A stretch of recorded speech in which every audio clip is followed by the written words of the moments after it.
సహోదరి సహోదరుడా, కుంగిపోకు, భయపడకు, దిగులు చెందకు.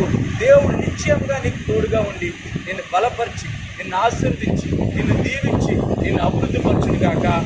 దేవుని యొక్క కృప మీ అందరికీ తోడై ఉండును గాక. దేవుని యొక్క కృప మనందరికీ తోడై ఉండి నడిపించును గాక. ఆమేన్. ప్రార్థన.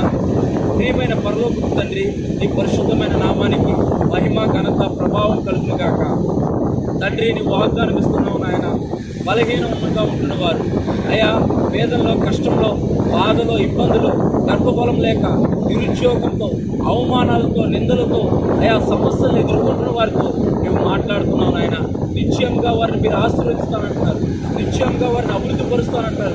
నిశ్చయంగా వారి జీవితాల్ని మీరు ఉన్నతమైన స్థితిలో ఉంచుతారని వాగ్దానం ఇస్తున్న తండ్రి, వారి జీవితాల్లో నీ కార్యాలు జరిగించి, వారిని అభివృద్ధిపరిచి, ఆస్వాదించి, స్వస్థపరిచి, నీ కృపలో వర్ధిల్లింప చేయమని